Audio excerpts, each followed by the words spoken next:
It is the Mardi Gras Mambo here at the Fairgrounds Racecourse. Welcome into this Risen Star edition of the Fairgrounds Racing Podcast, Season 3, Episode 8, as I welcome in the man not responsible for the morning line not being available on Equibase until today, at the DRF head track clocker and morning line maker, Mike Diliberto. Mike, how's it going? Going good. Can't wait to the big day. A lot of good races. A lot of good races coming up this Saturday we're going to get into. I get it. We have the morning lines here, and you do it pretty early, and they are done the next day. Racing office has to wait. I thought it would be available, though, a little earlier because we drew on Monday and Tuesday for Mardi Gras Day. They didn't finalize it, but they got to wait until the betting menu is fixed, and then the morning line comes out. But we do have morning lines now. The racing office did take it easy on us this time. We only got 13 races. Yeah, less than before. As opposed to 14 races last month for LeComp Day. But it's Louisiana Derby Preview Day. Same start time, noon post here at the Fairgrounds. My great card, trio of allowance races, 4 maiden special weights, 6 stakes races. I think 4 of those are graded, and 3 turf races, 3 on the turf. The big races, obviously, the grade 2 Rachel Alexandra with the pass to the Oaks. And little interruption there. Path to the Oaks, and then the 1 and the 8th mile grade 2 Risen Star Stakes. Both of those races are points races on the road to the Kentucky Derby and the Kentucky Oaks. What have you been seeing out there in the morning leading up to these races? A lot of good horses on the track these days. Hoosier Philly, First Defender, a bunch of the ones in have been working really, really good. These trainers have them set where they're ready to roll. Before we get into last month, I think let's talk about the turf course real quick. It was playing very weird last month on LeComp Day, and the last 2 weeks, I think the inside has started to become okay. When I say okay, I don't think it's been okay. I think the outside has just gotten worse with wear and tear. That's a good call. It's just that now the whole turf course is chewed up. Because, in previous years, they'd move it every 2 weeks in and out and further in. Yeah. But now this time, because of the conditions, we're stuck at this one course, and it really gets chewed up.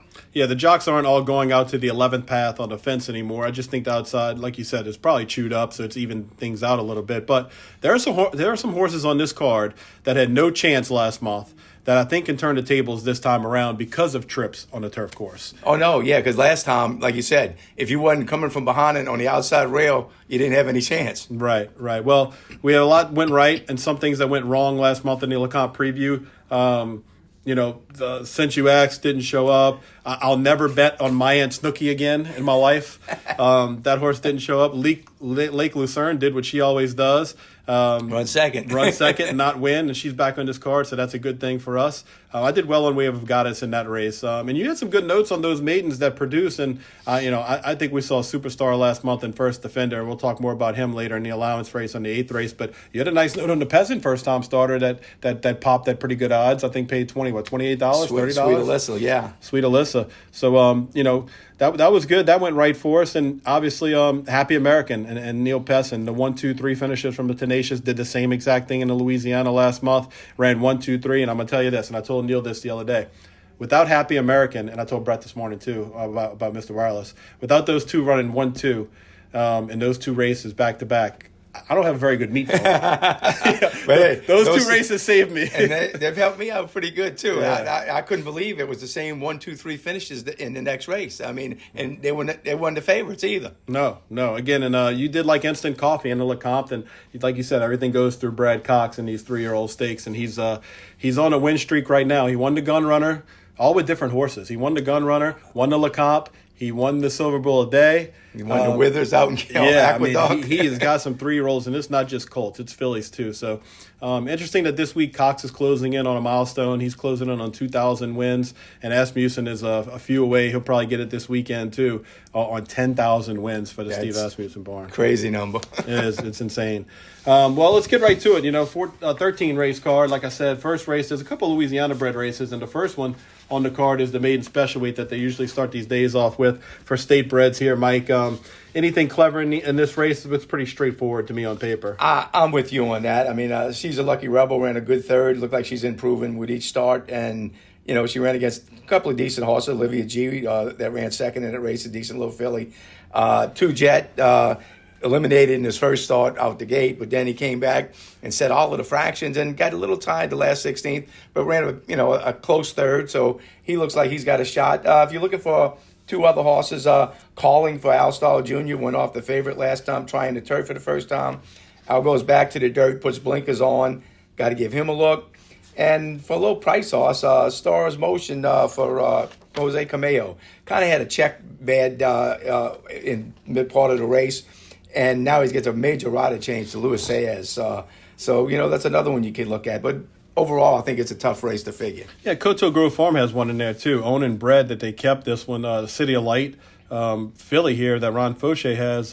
Moderate morning line, 5-1. But is that more horse money or is that more Ron Fauché debuting money? You think I think it's more Ron Fauché for the simple reason that horse back on January 12th worked with his other horses in company, and man, it went really quick. 34-4, 47-2, and we're looking forward to seeing their next works. And then their next two works, they got tired in the works. They went quick early, and then they backed off a little bit. So, little question mark on him. Second race on the cards, the maiden special weight, 2 turns. Here we go with the maiden specials. These are for the girls going along on the main track, Mike, and this is a very competitive race, but one I definitely want to get involved in, if only for the reason is I want to bet against Comparative again. Well, I mean, she was 3-2 favorite last time and didn't break that great, but she still was really never in the race and got beat 7.5 lengths. And I would say as back aboard, she's legit, but I mean, for me, there's 5 or 6 of them here can win the race. Sweet Chablis worked pretty good the other morning, 1:01 for Brett Calhoun. This will be her third race, and she's going to stretch out here. Looks like she's bred to handle 2 turns.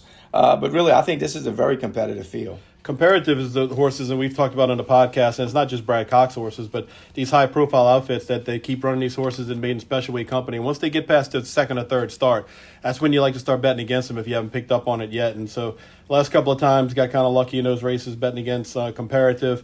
I'm going to ride that train till it beats me, and it could beat me on Saturday. But at 3-1 in the morning line, I think you'd be a little bit lower than that because of Brad Cox.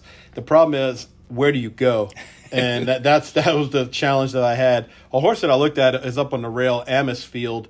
This one's for Steve Asmussen.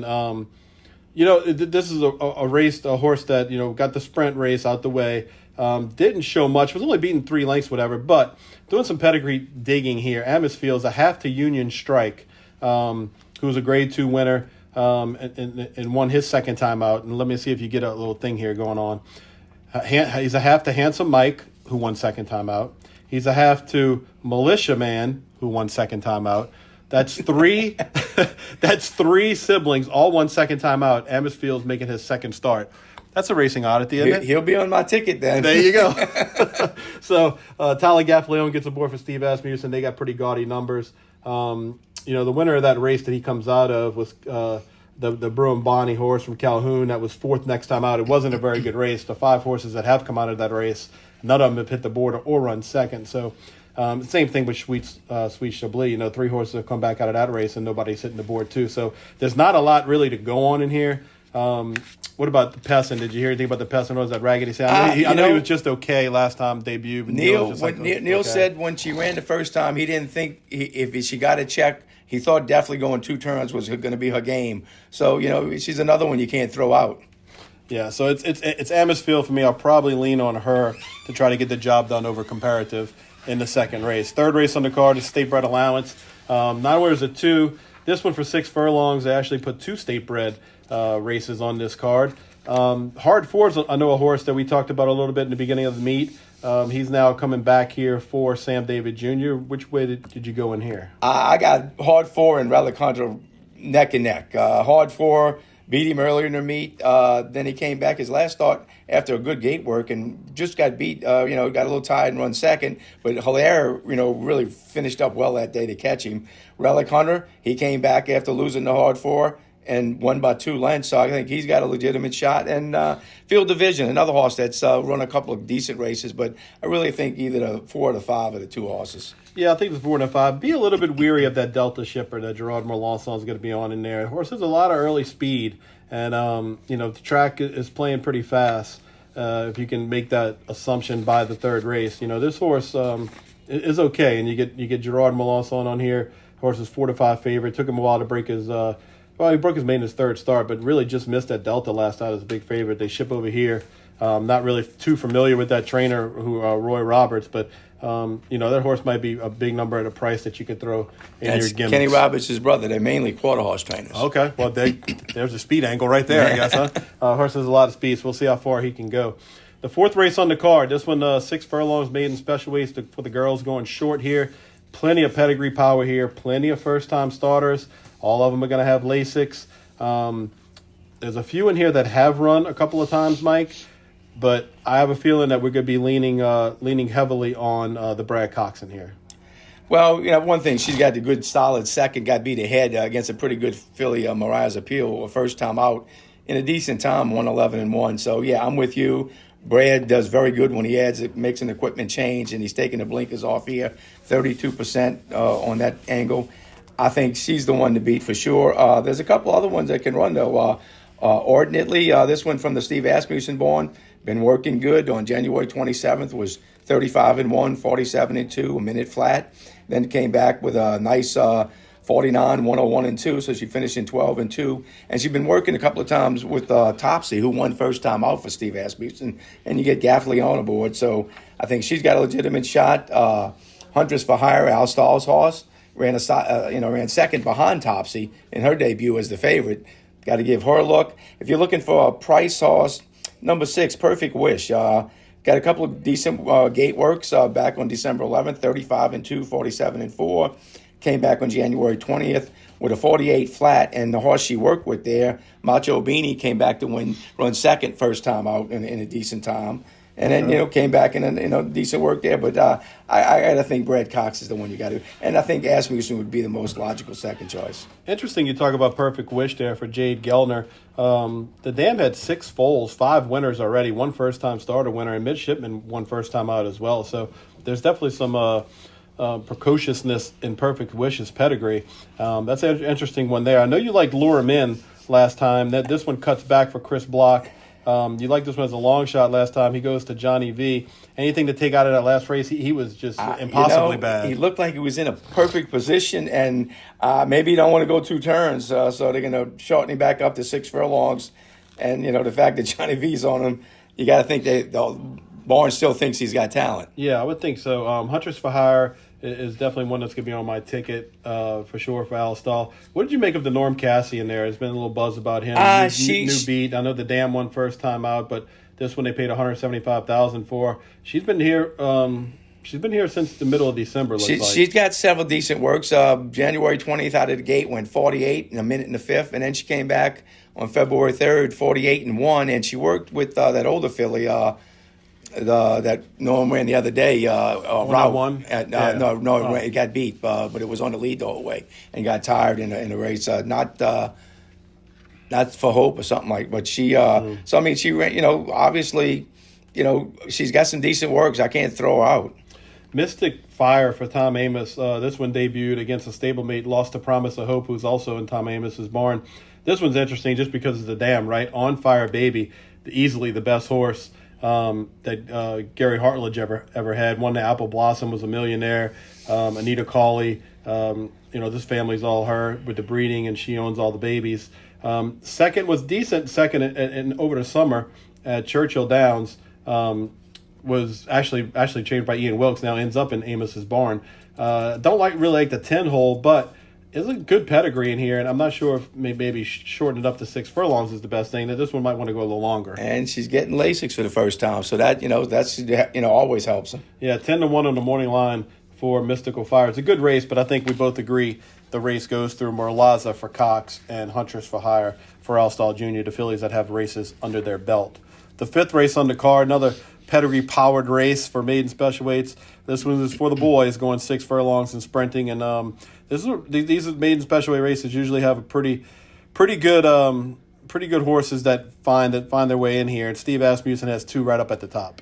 Steve's got 2, and they've both done pretty good. But Brad Cox has 2 that both been doing really good. The 5-horse Bishop's Bay been working really, really well. Back on January 9th, worked with First Mission, went 48 flat.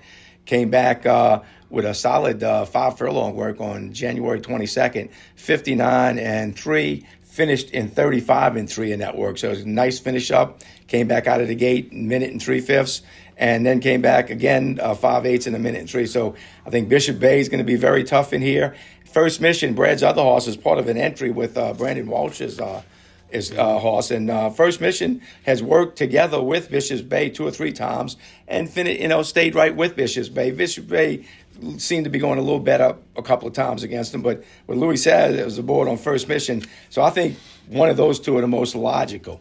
Now, Asmussen's 2, Ocean City, she's been working okay. That 27th, she went 35, 47 and 2, a minute and 4. And Unload, they worked together on the 27th. So they both should show good speed, but I got to think one of the Brad Coxes will be the one. So Ocean City is a half to Jackie's Warrior, who's needs no introduction to any horse racing fans. They paid $600,000 for this one, American Pharaoh, and ends up in Asmussen's barn. Unload has the Winchell pedigree. That's the other Asmussen up at the top of the page. This one has Winchell written all over it. I mean, you got Untapped here, who actually ran in the 2017 Silver Bullet Day and nice ran into Rachel. Philly, yeah. Yep. Untapped won twice. Winchell. Behind that, you got Funhouse. That's who produced Untapped. So this has Winchell written all over it. 5-1. You got 5-1 on Unload, 5-1 at Ocean City. Very curious where the money's going to end up on those two, or if it stays the same. We'll see. Bishop's Bay is a half to Strava, who also won first time out for Dallas. The 3 foals is pretty interesting. Catch My Drift has had 3 foals. They've cost $450,000 at the sale, $825,000 at the sale, and $400,000 at the sale. No. Whew, expensive. What'd you make? I mean, obviously we respect First Defender, but that Quaterinon for Keith Plaisance, I mean, he spent a lot of money, $190,000. You don't see Keith Plaisance spending that big money, but he was second at 20-1, and here they come. Right here come these key races. Who's going to win? Who's going to improve? That was a good number that he got, first time out. Oh no, he ran a good race. It set up pretty good for a closer, though, 21 and 2:45, and he was the one that outfinished the horses and was an easy second. And no knock on him. He's only 6-1, and he's live. Yeah, this is a really good race. 4 of them, Asmussen and Cox, both have a pair. I didn't take much about the Becerra horse. I think that horse is mostly turf. We'll see what happens. Some turf family in there. So it's a good race. The 5th race on the card ends the pick 5. So you're gonna have to, if you're 4 for 4 and you get here, man, good luck. I don't know how deep you have to go, but maybe you just go the Asmussen route with the Cox horses. But we'll see what happens in the 5th race on Saturday at the fairgrounds. 6th race on the card, the first of our stakes races, and this one is the Al Stall Memorial. And I was joking with Al this morning. I'm like, you have horses all over the 4th, 5th, 7th. You have every horse around it, but nothing in the 6th race for Daddy's race. And he said, well, after you win it with Delika, I mean, I come back. And, exactly. And Frankie and I were joking about that this morning, Magui, about in Delika's race. Remember, they had the inquiry and said there's no shot that Delika gets taken down in a race for Alstall Senior, Alstall Junior. But, this is the race I'm very interested in betting, too, just because of Lake Lucerne, right? 3 wins out of 22 starts, always right there. Just seems to be that one horse. 1 or 2 horses always seem to nip her, and she can't get there. This race last year was won by She Can't Sing at 24-1. Are we looking at a big price in this year's edition? I tell you what, I'm with you. Lake Lucerne, I mean, she hadn't won a race since 21. So she's been competitive in a lot of these races, and she'll be 2 or 3-1 in this race. So. She'll hit the board. Right, so I can't, throw her completely out, but she wouldn't be no single on the ticket, I can tell you that. A couple of the wild cards, Clara Peters, this is another one, might need this race. Hadn't been out since last meet here, but, Chris Hartman pretty good at coming off of layoffs, and she does have some class with her. I got to give her a look. Trail Ridge Road, this filly's won 3 of 5 starts on the turf and has a good win over the track here, stepping up in the stakes company here, but off of that last effort, you got to give her a look. My Philly Twirl, solid 3rd, only got beat a length by Lake Lucerne in that race. Got to think she's got a legitimate chance, but believe me, this is a tough race in my opinion. Yeah, and I think that Marie Krantz race last month on La Comp Day was just very weird to me. My Philly Twirl kind of inherited the lead, then opened up, and then you see she never was really comfortable under Florent Giroux, and he kept trying to bring her to the outside. Way outside, she was kind of fighting, knowing that she's supposed to probably be more toward the middle, and he brought her to the outside, and when Wave of Goodness kind of came, then they all shifted in, and he ended up on the inside anyway, where she was kind of spinning her wheels. Didn't get beat that much. We got beat less than 2 lengths because Lake Lucerne came and got her too. But I don't think she was real comfortable that day. I think if the turf course is more evenly played this time, this one's going to find itself maybe on the lead again and maybe keep going this time. I'm going to give My Philly Twirl a long look. Another horse I really liked, I watched the replay on, was Soft Touch. This one I think is better than last time showed too. Interesting that Giroux left this horse to go ride My Philly Twirl for Brendan Walsh. But when Mitchell Morrell picks it up, I'm gonna say this. Look, Soft Touch beat a horse by the name of Personal Best over the summer at Colonial. Personal Best would be 1-9 in here. Personal Best is a horse that Shug McGahee has that's turned into a really good turf distance winner. Won the stake at Gulfstream in his last start, I think just like a few weeks ago. Soft Touch has something in there. She ran really well. Just got beat in the neck by Trail Ridge Road, who really got the setup that day, I think. Now, they've bet Soft Touch the last couple of times. I mean, she's been favored. She's 6-1 in the morning line. She's Godolphin. She's Mike Stidham. I think Soft Touch will definitely be on all my tickets because I think she's going to improve second time over this Fairgrounds turf horse. As we talked about before, these horses really do improve second time out. And I think you're probably going to see Trail Ridge Road maybe take a little more money because it's Chris Block, but Soft Touch could be looking at her first stakes win here. Oh, no. I believe me, there's about 7 of them I like in this race. Yeah, it's a really good race. Not sure who else could draw in off the eligibles, but if they all go, I'm going to lean 4 and 6 in the 6th race. Let's go ahead and take a timeout real quick before we get back to the card. The 7th race is a maiden special weight, and then we'll get into those stakes races on the back half of the card. First 6 in the books. We'll be back right after this on the Fairgrounds Racing Podcast. Down here in New Orleans, there's always another holiday coming up on the calendar. Mardi Gras, then St. Patrick's Day, and Easter will be here before you know it. Let the experts at Louisiana Craft Butchers help you plan your next party, tailgate, or special occasion. They have plenty of different types of your favorite sausages, kosher deli-style pastrami, and corned beef, a New Orleans favorite. Call them today at 504-466-9788. But before you do, check out their website at lacraftbutchers.com and give them a follow on Facebook to get all the updates for their latest specials and recipes, like Manali's barbecue shrimp, Rocky and Carlos's mac and cheese, and an oysters Mosca's recipe, and plenty more. Just click on the recipes tab on their website, lacraftbutchers.com. That's Louisiana Craft Butchers, 504-466-9788, louisianacraftbutchers.com. Back here in the Fairgrounds Racing Podcast, Chad Schexnayder alongside track morning line maker Mike Diliberto. And Mike, as we get into the back half of this Risen Star card at the Fairgrounds, we look at the 7th race. And the 7th race on the card is a mile and a 16th. It's maiden special weights. And there's some horses in here that I think if they step up and run well, their next race might not be an allowance race. Their next race could be a stakes race. What do you have going on in this race for the Colts here going long? Well, I've been waiting for Woody the Bid Spotter to come back and stretch out to 2 turns, so that's what he gets here today. I mean, really closed well. Kind of had to steady a little bit and lost some position early in the race in the first start, and still was really running at the end and galloped out very strong in that race. So with the stretch out to the mile and the 16th, I give him the nod. Game Time Gladiator came out of that same race, closed well, and then he stretched out and didn't run that bad. By Cagliostro was a pretty nice Cherie DeVaux horse win easily that day. And Neil Peston's got baseline beater. His deal is he always has trouble at the gate. Yeah. If he gets a clean break, no surprise if he don't pop up and run well. And for my price horse in there, in number 2, since you asked, he didn't run a jump last time out when they stretched him out.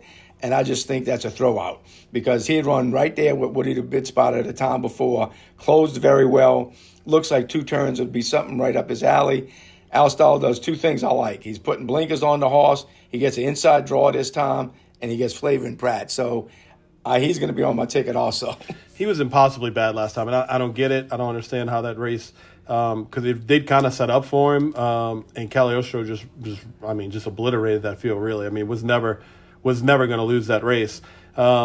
Interesting that Stahl goes to Pratt. They don't team up very often. I think they have 1 win in 4 starts since they teamed up. So, yeah, he's an interesting price play. I can't get that race out of my head. I mean, I know you're going to use him, and he could win at a big number.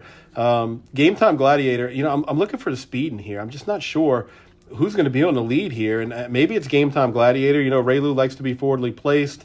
I think that's the only way he can really go, right? I mean, he's got to probably go to the lead and see what happens. Oh no, I think he'll show some speed, but I think Al's horse is going to go too. Al's horse will probably go. I think he's going to go from the rail with the blinkers on. Yeah, so it's a very interesting race. You got 2 Dallas horses also on the outside. Dallas likes to win on these big days, but these 2 things are parked way outside. Guadalajara and Fightin' Ready. Fightin' Ready has been taking a little bit of money in his starts. He's got 2-turn experience. All 3 of his races have come at 2 turns.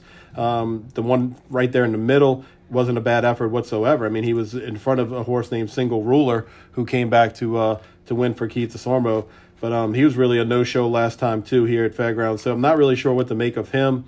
I'm just wondering if maybe, Fightin' Ready, I'll probably prefer that one over Guadalajara. But interesting race. If Woody the bid spotter doesn't get it done, I think you'll see more money on that one. It's anybody's ball game in the 7th. The 8th race on the card, this one, this is the allowance race for the 3-year-olds. They all get LASIX. 2 hours later, or hour and a half later, the 3-year-olds in Risen Star, none of them get LASIX.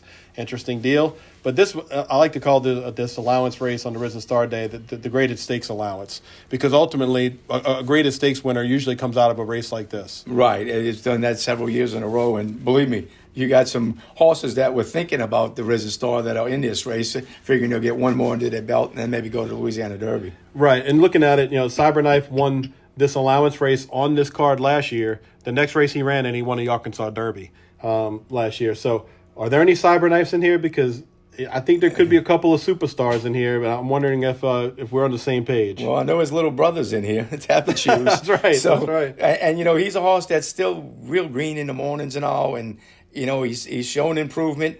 And no surprise if he pops up and runs a big race, because he's looking like a horse that once he starts figuring out what it's all about, he could be a dangerous horse. But Banishing was very impressive first time here.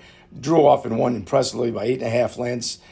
He got a big number out of the race. He's worked well since that race. Got to think he's going to probably be the favorite. But First Defender, I was extremely impressed with his first. He was working great going into his first start. They bet him off the board 4-5. He didn't disappoint. Went 110-4, win by 5 1/4 lengths. Since then, he's come back and worked really, really well. January 30th, he worked 101-2, finished in 36, ended up Gallup Mountain 113.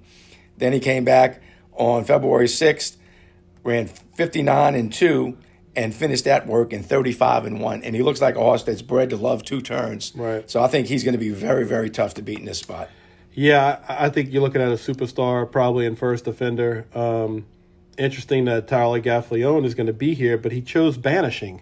Probably, it's a hell of a decision to have. He's got a route race under his belt, and it was a win. It was a win. And look, maybe you can't go wrong, right? You can't go wrong choosing either one of these horses. Johnny V, I can't go wrong with Johnny V. Right, and Johnny V jumps on the Asmussen horse. So I think it's definitely between those two. Banishing was my best bet on the LeComp card. He ended up scratching the morning of, had a little incident, but he's back, working good. He's got 3 works under his belt since then, like you said, and he's got the 2-turn experience. But man, First Defender to me, that was very impressive first time out. This horse looks like he's just going to get better. The APND mare underneath, 2 turns is not going to be a problem. Man, he's going to be tough. And Tapit Shoes better have his head screwed on straight if he's going to look at chasing one of these 2 horses down for sure.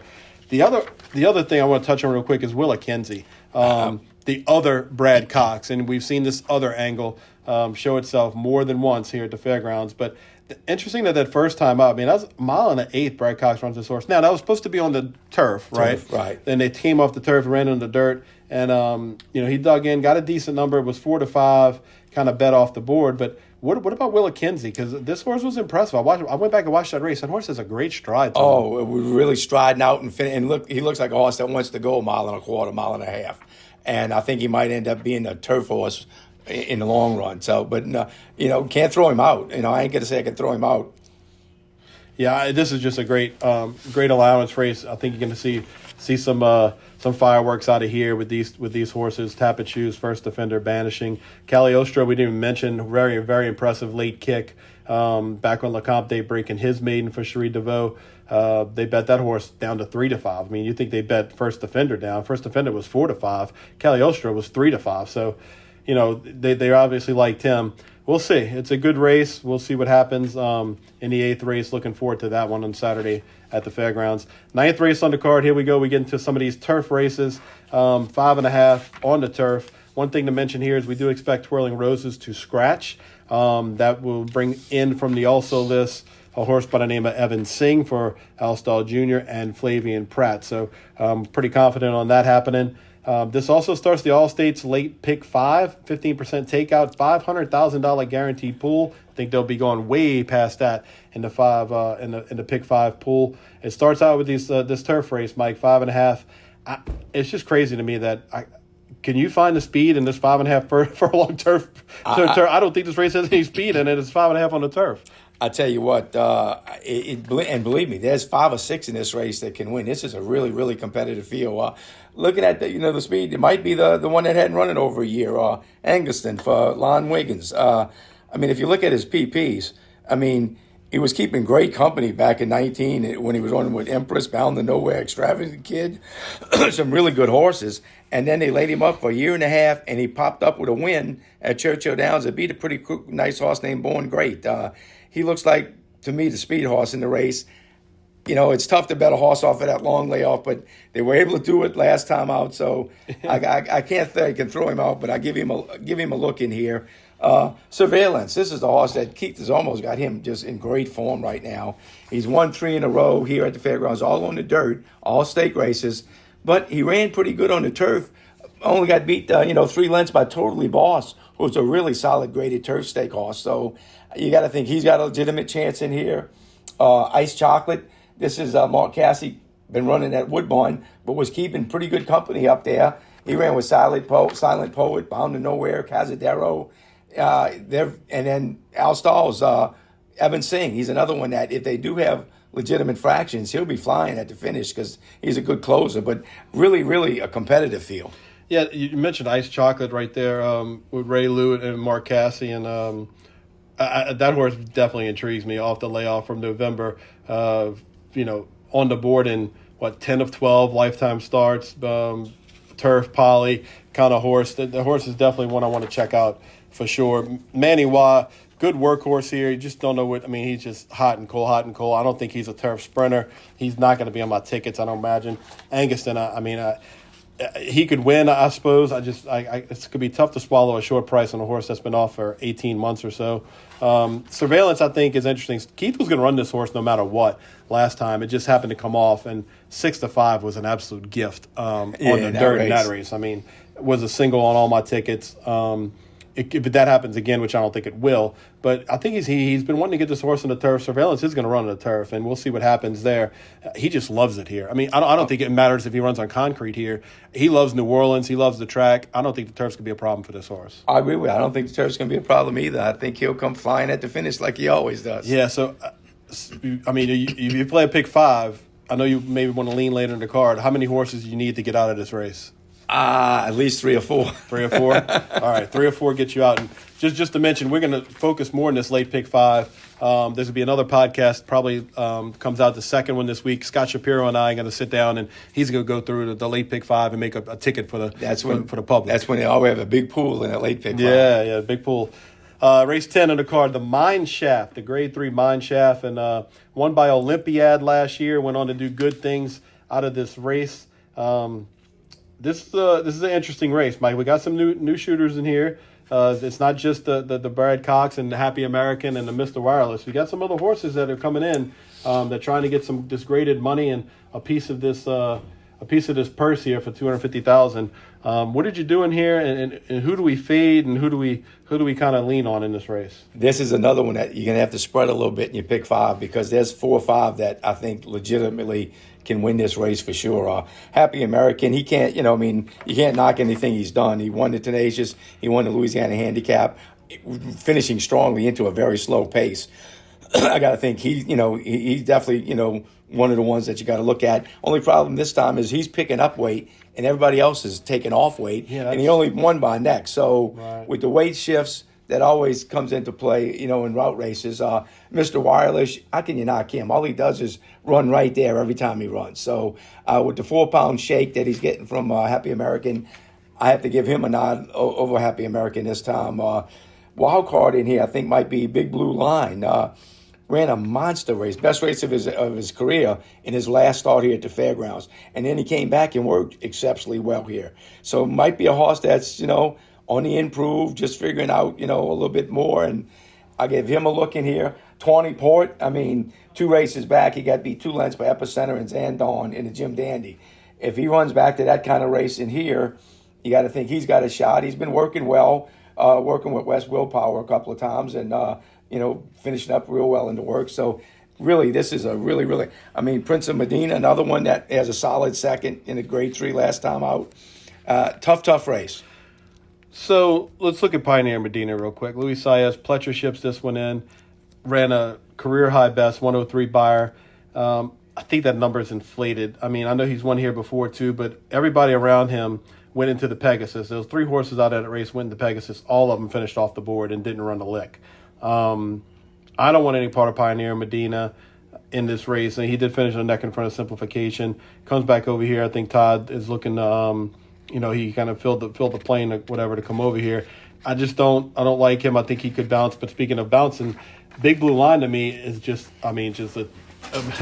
this is the definition of what could be a bounce. He doesn't have any stakes wins. He shows up here in the Mine Shaft. I know he's training good. He could be the now horse. Do you know what he was doing last year on Rissa Star Day here? Running in a maiden race. He was getting drilled in a maiden race. He was getting drilled in a maiden race at 109-1. I hear you. He's 8-1. He's in a grade 3 now. He likes fairgrounds. He's got to win over the track the last time. Treasury, who finished 3rd in that race, has come back to run win. He got an 89 buyer. So I hear you with Big Blue Line. I'm going to want at least 8-1. I think we'll get it. I want at least 8-1. And I think he's going to be close to the lead, and he could trip out for sure. But it's a tough race. I'm with you on Happy American. The weight, the slow pace he closed into last time. Neil went on record after the race saying that he was real tired. He was tired after that race. It took something out of him. He had to work really hard to get up. No fault of his own. Him and Mr. Wireless been very good to us this meet. I don't think this is the race really that Happy American it is going to fire his best shot in. I think he's done that twice already this meet. And Neil's had a maintenance work into him since that start. And if you look at Mr. Wireless, I think he's doing a little bit better. He's had 2 works. 5-1 in the morning line for Brett Calhoun. Probably, he gets the drop in weight. He catches 6 pounds from Happy American. I think that could be key. That could help this horse. I'm on Mr. Wireless here. He's probably going to be my key in this race. I'll sprinkle in some Tawny Port. I'll sprinkle in some Big Blue Line. I don't know about Run Classic. Run Classic could get the jockey switch here is going to Ray Lou. Brett was a little upset. The way he was ridden last time out, he got covered up when he thought he should have been on the lead.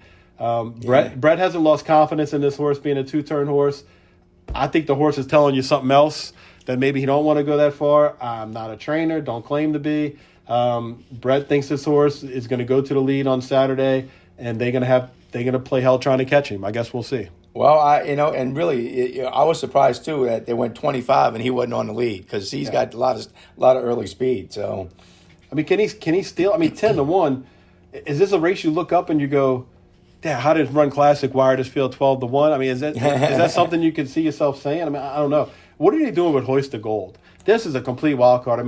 Why they never tried 2 turns before this after 16 starts is a little baffling. Are they just throwing darts here from Dallas Stewart, or they just want to play ball here in this race, or is this horse a legitimate? He get 2 turns. He's got some talent. The question is, the 2 turns. I don't know if Dallas thought all along that he wasn't a 2-turn horse, and now they're going to try and give him a shot.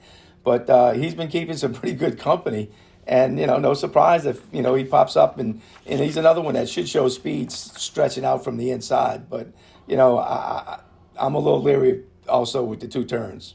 King Fury's one that had some buzz before the Derby and on the Derby Trail last year. Ran the Travers, ran in the Clark, has been grade 1, grade 2. Those kind of races. I just think we know what this horse is. He comes down here, blinkers go off for Kenny McPeak. Do you want any part of King Fury? No, he's not going to be on my ticket. Not on your ticket. So you're fading a little bit. We're both kind of fading Happy American in this spot. Do you use You use Cox and Pioneer Medina and Tawny Port, or are you keying Big Blue Line on everything? No. I'm spreading out. I got Pioneer. I got Mr. Wireless, Tawny Port, and Big Blue Line. You think Hoist the Goal? I know you got him at 6-1 morning line. Is that basically just running lines for people? See the Grade 1 Malibu on there, Grade 1 placed. He's got mid-90 buyers. I mean, he kind of fits. I see this horse maybe being a bigger price. He might go up. I think he could get lost. He's one of the horses that could get lost on the board. Right. Oh, no, just because, you don't know if he can go 2 turns, and nothing shows that he really wants to go 2 turns, but he was keeping good company in the shorter races. Elite Power, Breeders' Cup winner, Goodnight, Tabia. I mean, he ran against some pretty nice horses. Mr. Wireless, it's your turn. It's your turn, Mr. Wireless. We'll find out. We'll find out on Saturday. The 11th race on the card. Fairgrounds handicap this one on the turf, mile and an eighth. These older turf horses. This is a prep for the Mervyn Muniz next month, Mike. And man, I was so impressed with 2 Emmys his race last time out. I thought he really did run too good to lose. The old 7-year-old now just gets beat by Gentle Soul, who's glued to the outside rail, came flying. But that was a very impressive comeback race. And I think if 2 Emmys he runs that race or just a little bit better, he's going to give him hell in here. I got those 2 dead even, and I'm going to use them both. 2 Emmys. He likes this race course. Has run some big races over the years, and like you said, looked like a winner at the 8th pole, and then Gentle Soul just exploded on the outside and ran him over. And Gentle Soul loves this racetrack too. And Gentle Soul 3 wins and 4 starts here. And Brett admitted the only time he ran bad was when they sent him to the front, and he said that won't happen again. Right. So I got to think these are the 2 horses that you use. I'm going to just use 2 in this spot, but there's a couple other ones. Pixelate, he's popped up and run some big races over his career. Tis the Bomb, Cavalry Charge. But I just think the 2 or the 4 are the 2 horses. Cavalry Charge won this race last year, and I still don't know how. 35-1 for Dallas. Brian Hernandez came up the inside, won by a head. Really blew up things all over the place in this race last year. Has not run back to that yet. Has had a couple of nice races, but hasn't found the winner's circle since that day. Interesting. He's 6-1 in the morning line. I don't want Tis the Bomb. I think, as a 4-year-old, this horse, I can't see him. I know he has a pretty good late kick, but at 9-2 or something a little lower than that, maybe, I'm probably going to let him beat me. A horse that I was really interested in, I think we know who Pixelate is. I mean, he's got 1 win in 5 starts, and he's 6 years old now. I think we kind of know who he is. He doesn't really interest me too much. A horse that does interest me is Bay Street Money, and he's shipped in to Fairgrounds this week. He's in Joe Sharp's barn, and I got to look at him today. This horse from Mike Maker. Mike Maker doesn't have a string down here. It's the only horse he ships over here. I believe that's with intent, to be honest with you. And I like Tyler Gaffleone getting on board. He scratched out of the Connolly. He was entered into Connolly last month, but he scratched because Sam Houston wasn't taking horses from Gulfstream because of the herpes incident in the case over in Florida. So he makes his stakes debut as a 6-year-old. That's a little concerning, but I think this horse is in very, very good form. I went back and watched that race at Gulfstream. He galloped out really well. He galloped out past the field. Rosario was on him last time. Rosario was in a serious funk. I mean, he's been in a cold streak for a long time over at Gulfstream. He just couldn't find the winner's circle. Maker yanks him out of Gulfstream, puts him over here. This horse is very intriguing to me. He will be an A on my ticket. I can't throw him out at all. Like you said, and Mike Maker's only heading 3 races, and he does great with these older turf horses. That's exactly right. That's his game, right? His game is the older turf. And even though it was an allowance race, the horse that beat him last time, English B, has won several stakes in his career. So that wasn't an easy allowance race. No. So I could say he had a chance. Yeah, I'm going to go give him a pretty good look in the 11th race, the Grade 3. But, yeah, 2 Emmys, very, very good, very dangerous. Love that horse. He's run a lot here at the Fairgrounds, and I think the Fairgrounds fans like to see 2 Emmys win this race on his way probably to the Mervyn Muniz as well next month. 12th race on the card, Mike. Here's the big one. One of the big ones, I should say. Points race, Rachel Alexandra, Grade 2, short field. We're only going to have 6 in here, but it's a really good 6. 50 points on the line for these fillies. And this is the ultimate race, Mike, of what do the numbers tell you and what do your eyes tell you? Because look, let's be honest. Hoosier Philly is the now horse. I mean, she closed. I just can't believe this. Still, she closed at 11-1 in the Derby Future Pool. She's 11-1 in the Derby Future Pool. So if you don't think the Tom Amoss hype train has a lot of steam in it, you're kidding yourself, because it has a lot of steam and it's strong. And Tom hasn't been shy about expressing his love for this filly. But, talking about this race, 9 of the 26 winners of the Kentucky Oaks, the last nine winners out of 26 have come from this race. 2019, Tom did it with Serengeti Empress did it here. Will Hoosier Philly do it again? Well, I'll tell you what, I've seen her run in her races out of town, at Churchill, and, she was very impressive. Wasn't sure, who she was beating and, beating up on, but she was winning under wraps. But the first time she came over here to work on January 28th, she went 47-2, and visually looking at that, you'd have thought it was a 50. I mean, she just was gliding over the track and didn't even look like she was trying. And when we looked at the watch, she went, geez, she went that fast. And then he came back in the next work, and he gave her a target, although the target was about 10 or 11 lengths in front, 2 horses, and she was able to run them down, but kind of had to be used a little bit to catch them. And I guess when you start 10 lengths behind you got to run a little bit. But she still ran good, finished in a minute flat, which was the bullet. Then her next work was much better than that one, I thought. She worked in company, went very easy in 47-2, and galloped out in a minute flat. So I think Tom's got her ready to run a big race, and I think she's the one to beat in there. But like I said, all of the stake races, especially for 3-year-olds, go through the Brad Cox barn. So you got to think Chop Chop's got, a legitimate shot. Brad thought she needed the last race. She hadn't been out since the Breeders' Cup, which she was the favorite in the Breeders' Cup and didn't run a jump. But so I think, Chop Chop will give a good count of herself. Vaha, this one from the Cherie DeVoe, got eliminated at the start, stumbled and almost, I'm lucky the rider stayed on when she stumbled coming out the gate and still was able to close and finish third in there. So, but I just think, Hoosier Philly's the one to beat. Yeah, Hoosier Philly has 10 points already for the Kentucky Oaks. Chop Chop actually has 12 points. Pretty mischievous, leads them all. She's got 13 points already for the Kentucky Oaks. It depends on what you trust, right? An 81 Beyer is the highest Hoosier Philly has run thus far, but every race she's run, she's been under wraps coming in the last 100 yards. So is that a true indication of, what a speed figure should be? Or, like you said, do you trust your eyes, what you see? She's looked fantastic on the track. Are her numbers just a little low because she wins so easy and she's blowing people out? Or, do you trust the speed figures to be in the low 80s? She's going to have to run higher than a low 80 to win this race. I would think it'd be in the high 80s at least. She's going to have to run a little bit with Chop Chop in there. I think Chop Chop's getting very good. Like you said, Brad's putting the blinkers on. Chop Chop kind of got right up to Allie's Look last time and couldn't go past. And I think, that was probably a little fitness thing because Allie's Look had a race over the track. Chop Chop's 8-5, Hoosier Philly 6-5. Bava, I tell you, you want to see a good-looking gun runner filly. She's a good-looking filly, man. Lost complete toss out that last race, the Untappable. She had no shot. Lucky to get third, closing the way she did. But she tends to have some gate trouble, and now she's in the one hole.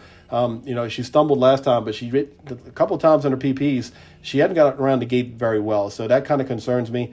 I think Hoosier Philly, if Bava doesn't break right, you think Hoosier Philly goes to the lead and says, let's get it on? Or do you think she sits off of horses? I think Tom's going to sit just off of somebody. I think she'll be just off the pace. The Pletcher horse has showed speed in her races, so I think she might show some speed down from the outside. But Hoosier Philly, you can put her anywhere you want, I think. Right. Miracle is the long shot in here. Todd Pletcher, $360,000 New York bred, who's been impressive against state breds in New York. So she's to get her chance to get some points here in open company. Mendelssohn filly has run some decent numbers, ran a 79 as a New York bred in her last start as a 2-year-old. So with any improvement there, I think the blinkers really helped this horse last time out, and came back and was way ahead of the third-place horse in that race, and that third-place horse came back to win. So Miracle's somebody who you might want to use underneath in your in your tickets, but everything kind of goes through Hoosier Philly, and you're going to see, you're going to see either a superstar or what happened. I don't know. Chop Chop's going to be tough, man. I don't. If Hoosier Philly puts Chop Chop away and wins this by open lengths, whoa, here comes the hype train for sure. Oh no, exactly right. It'll be interesting to see. So we'll see what Hoosier Philly does. All of these fillies, this is the starting point. This is where they start to get serious, and you got the Fairgrounds Oaks on the calendar next month. That's a really nice race. So. We'll see what happens. Short field. If you're into pick 5, are you singling Hoosier Philly? Or do you want to go too deep at least? I guess I got to see what kind of ticket I got to put in with the other races. That's where you could weed. I mean, look, I think a lot of people are going to be leaning on Hoosier Philly. Right. We'll see what happens. 12th race. That's be a good one to Rachel Alexandra. The last race on the card is the big one, the 13th race on the card. Really close to splitting the Risen Star this year. I know we had it split back in 2020 when Modernist and Mr. Monomoy won, but obviously Instant Coffee's going to skip this.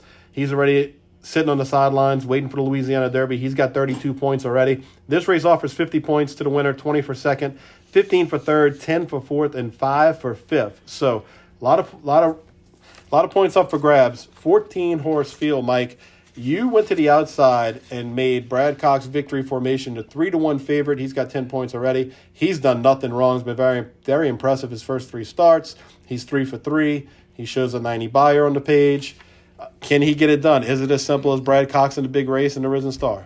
Well, luckily for him, he's got good early speed because he's stuck out there in the 13 hole. But they do have a long run to the first turn since it's a 1.125 race. But, you can't knock a horse that all he does is win. So, I give him the top pick in here. But still, there's 5 or 6 other ones that I think could pop up and, on a little bit of improvement, could pop up and win.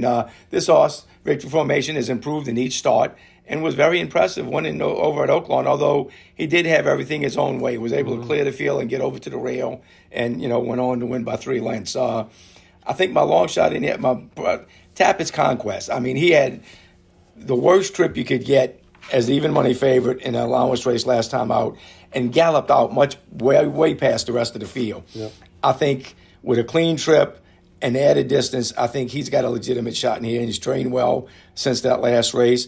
I think he looks good in here. One of the wild cards might be the Baffert. Well, Asmussen now, but it was Baffert's horse. Then Harlecap, come up with an easy maiden win, 4.5 lengths. They think enough of him to bring him down here to get him some points since they took it out of Baffert's name. You got to think he's got a shot. Angel of Empire, Cox's other horse. He ran second behind Victory Formation. You got to think he has a chance in here. He intrigues me. Out of the 3 Cox horses, I think Angel of Empire is probably the one. And before I handicapped, I didn't know the morning line. So I see you got this horse 8-1. I'm really interested in Angel of Empire. The Talamo's on this horse, and he saved ground and just couldn't catch Victory Formation, who had everything his way at Oaklawn. But he galloped out great, and I don't know if that was by instruction, but he galloped out past Victory Formation in that race at Oaklawn. I think he's going to love the fairground stretch. I think he's going to love, that 1,300 plus feet, and he's going to relish it. The Smarty Jones in that race, the finish line in that race is the 16th pole at Oaklawn. He was way clear of third. The new jock, I like Saez on him this time. Angel of Empire is a very dangerous horse who I think of the Cox 3, I think I'm going to key mostly around him. The Tappett's Conquest, I agree with you. I mean, that was slow pace. What was Giroux doing? Giroux gets a little redemption here. He's gonna ride back. But man, that was. I want no part of Determinedly. I can tell you that. I want no part of Determinedly this time. Oh no, he was stopping. He was on the lead 25 and change and all that noise. But Tappett's Conquest is one I definitely think you got to use. Harlow Cap, it's Asmussen trains for these people. Harlow Stables, he's got a horse or 2 for them, so that was kind of an easy fit. But I think he just got here Monday. Asmussen, he's like he got here Monday, so Asmussen really hasn't. He's just the name of the trainer on paper, but I think he got here Monday night. This horse is, I think the dam's a 3/4 to Pioneer of the Nile. The 2 horses Harlow Cap beat at Santa Anita last month both came back to run against each other last weekend. They ran second and third, both with 89 buyers. So that stacks up pretty well. If you're looking at Harlow Cap, he put that field away. The 2 horses come back and run 89 buyers. So there's something there. And I think Harlow Cap has to be near the lead, which is why I'm not using Victory Formation. I just think to this point he's had everything kind of his way. There's going to be a very tough post for him to get out of and clear. He may do it because Pratt's very aggressive, but he's going to have good horses kind of closer to him today. I think Harlow Cap will be one of them. And I just think for the price he's going to be, I'm going to try to beat Victory Formation in the Risen Star. Okay, I got checks on 4 of them to use in this race. Yeah, Harlecap, and I like Two Phils. I don't think Two Phils has done anything wrong. I liked him in the LeCompte, but I think he made a move. I think Loveberry moved a little bit too early. If you're really kind of nitpicking, and he kind of re-engaged. Instant Coffee got past him relatively easy, but when Two Phils saw him, he kind of went back at him, and I think this horse could be doing good because Ravelli's plan originally was to run 1-2 in the LeCompte, skip the Risen Star, and go to Louisiana Derby. So I'm guessing those 2 works after the LeCompte have convinced him to run back. I see a 59-4 in the page. Talk to me about that. That was the wrong way you want to work. He went 22-4 the first quarter. Okay. And finished up in 37, so he was hiring at every pole. Okay. So it wasn't that a great move. Wasn't a great move the way you like to see him. I'm worried about him being a mile and an eighth. Because to me, he made a nice move, looked like he was going to win that last race, and then Instant Coffee just ran over him at the end. And I just would be worried about the extra distance, seeing that he got away from him in the work and went 22-4, and then tired in the work. What do you make of Curly Jack's chances in here? He's a wild card. I mean, Curly Jack, he can't. I mean, all he does is show up. I mean, and he ran a good second behind Instant Coffee, in the Kentucky Jockey Club. So, and he's training well. He's training well for Amos. No surprise if he pops up and runs big. He's just, you can't use them all when they got 14 in the race. Oh, right. Crouppy to 1. Let's talk about the maiden real quick. This one for Todd Pletcher. I went back and watched his races. He's the only horse in here who has a mile and an eighth experience already. Todd Pletcher is in the Hall of Fame, and one reason why he got there was winning Derby preps. So he knows his way. He knows how to win this. Very interesting to me, he ships this horse over here. James Graham knows the track. He goes to one of the leading riders here. Slip Mahoney is a very good horse. He was head and head with this horse. They were way ahead of that horse in third. Crouppy, I love seeing 15-1, and I think he has to be 15-1. I don't think he'll be 15-1 because of the Graham Pletcher thing. But this horse has a lot of run in him, and he makes a huge middle move in his races. And I think he's going to like the fairgrounds. I am not going to let Crouppy beat me. I can tell you that right now. Well, you'll get a good price on him because he's a maiden running against stakes winners. yeah, and I think he belongs. I think he definitely belongs. Those Curlins, he's Curlin, Malibu Moon. On the bottom side, and those Curlins they get better as they get older. We'll see. It's a great race, great rendition of the Risen Star. There's some buzz on Sun Thunder from McPeak. There was some buzz last race. He ran into that crazy horse Arabian Night for Baffert. That's just he might be the best 3-year-old out there right now. And McPeak ran into him on a sloppy track, so he comes over here. He has a bullet work at Oaklawn on a fast main track. He intrigues me at 15-1. There's a lot of places to go here in this race. Anybody else you want to talk about that we're missing? No, we covered them pretty good because it is. So no Determinedly and no Two Phils for you. Right. And Curly Jack, a B, a C? He'd be probably a C. Yeah, I got 4 of them over him. You got 4? Okay. Well, Asmussen, as he chose to run Disarm on Sunday at Oaklawn. We thought Disarm could be in this race here. Just to give the listeners, how has Disarm been? I know he's one of the ones that was on the Derby Future pool. Working very well, and he's up at Oaklawn now. Check him out on Sunday. He's up there with Red Route 1 and some of those other ones from the Asmussen barn. Extra Neho, I don't think he's been back on the tab yet, but he's here, right? He's here, but he hadn't worked. He hasn't worked yet. So Asmussen has 3 wins in this race: Epicenter, Gunrunner, Pyro, and then Cox has won with Mandaloo and Mr. Monomoy. So those 2 know how to get it done. Should be fun.